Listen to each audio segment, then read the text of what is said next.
Dear viewers, அன்பான பார்வையாளர்களே, இப்போ கிராமங்களில் அல்லது குலதெய்வம் அப்படிங்கிறாங்க. குலதெய்வம் அப்படிங்கிறது பொதுவாக வீரன் அந்த போன்ற ஒரு தெய்வங்களை, சம் டெய்டிஸ், காட்ஸ்னால் பெரிய கடவுள்களை காட்ஸ்ன்னு சொல்லுவாங்க. டெய்ட்டின்னு அந்த சிறு தெய்வங்கள், டிஐடிஒய், ப்ளூரல் டெய்டிஸ். டெய்டிஸை வணங்குறாங்க.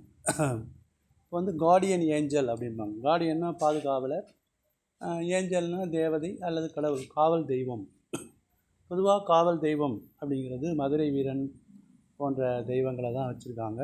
இந்த மதுரை வீரன் போன்ற தெய்வங்கள் கையில் ஒரு பெரிய அருவாளோடையும், இந்த கையில் ஒரு ஒரு கதாயுதம் அல்லது உலக்கை போன்ற ஆயுதத்தோடையும் காட்டுறாங்க. These are portrayed with an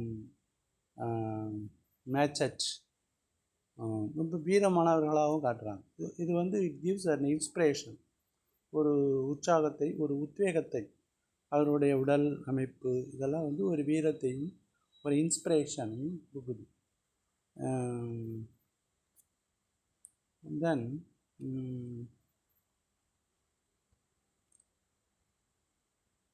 இப்போ அந்த அந்த கடவுள்களுக்கு வேண்டிக் கொண்டு அவர்கள் இந்த மாதிரி குதிரைகளை கட்டி விடுகிறார்கள்.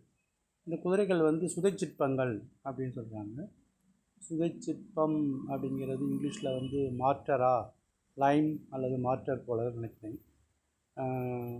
இதை போல் இந்த மாதிரி குதிரைகளை வேண்டிக் கொண்டு தங்களது வேண்டுதல் நிறைவேற்றோடு அந்த மாதிரி குதிரைகளை கட்டி விடுறாங்க. அண்ட் தென்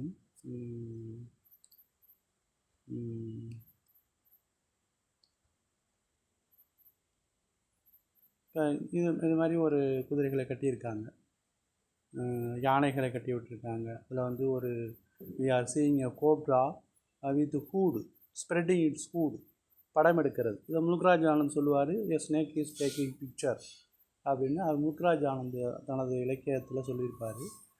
ஆனால் இது அதுக்கு சரியான வேர்டு ஸ்ப்ரெட்டிங் இட்ஸ் ஹூட். ஆனால் அது ஒரு புதுசாக தங்கிலீஷ் மாதிரி a snake is taking his picture, படம் எடுக்கிறது அப்படி சொல்லியிருக்காரு.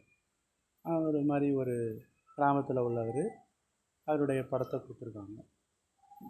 இது ஒரு போர் வீரர், சோல்ஜர். இந்த கையில் இது ஒரு கேடயம். And then how the horses are portrayed. அந்த ஹார்ஸுக்கு மேலே ஒரு லயன் உட்காந்துருக்க மாதிரி இதில் கட்டியிருக்காங்க. அது என்னான்னு தெரியல. அந்த horses are made of lime, அந்த சுண்ணாம்பு அல்லது சுதைச்சிற்பங்களில் அது பண்ணியிருக்காங்க. அண்ட் தென் திருப்பியும் அந்த அந்த மதுரை வீரன், அந்த மதுரை வீரன் 2 மனைவிகளோடு இருக்கிற மாதிரி சொல்லுவாங்க. வெள்ளையம்மாள் ஒருத்தர் அந்த மாதிரி சொல்லியிருக்காங்க. கார்டியன் ஏஞ்சல், அதாவது அதனால தான் அந்த கிராமத்துக்கு வெளியில் அவுட் சைட் த டவுன் இருப்பாங்க. கார்டியன் ஏஞ்சல்னால் காவல் தெய்வங்கள். இதை பற்றி ஹிந்து பேப்பரில் கூட ஒரு பெரிய ஆர்டிக்கிள் வந்திருக்கு, the guardian angels of South India, தமிழ்நாடுன்னு நினைக்கிறேன். அது we can do a documentary on that guardian angels. அதை ஃபோட்டோ எடுத்து ஒரு டாக்குமெண்ட்ரி மாதிரி பண்ணுவோம்.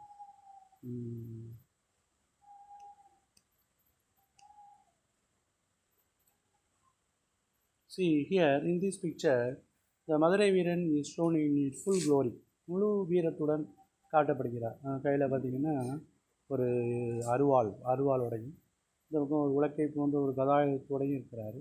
அவர் உடல் ஸ்கல்ப்டடாக இருக்குது. இந்த காலத்தில் ஃபிட்னஸ், உடல் திறன் பற்றி ஒரு இது இருக்குது. ஸ்கல்ப்ட் பண்ணியிருக்காங்க.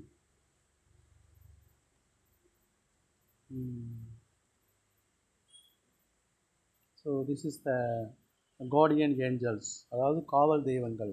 மக்கள் தங்களை காப்பாற்ற வேண்டும் என்பதற்காக அந்த இறைவனை வணங்குறது. அதனால கடவுள் அது இந்த மாதிரி வெஜிடேரியன் ஃபுட்டு சாப்பிட்டா ஒரு வீரம் இருக்காதுங்கிறதுக்காக அந்த கடவுளுக்கு கருவாடு வேட்டை படைப்பது, ஆஃபரிங்ஸ் வழக்கம்.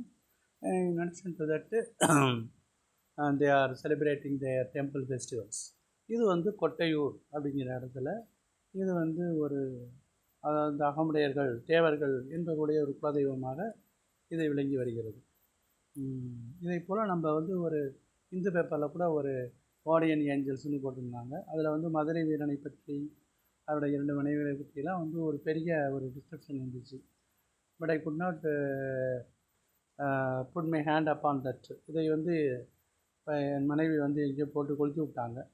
So that's all. தேங்க்யூ.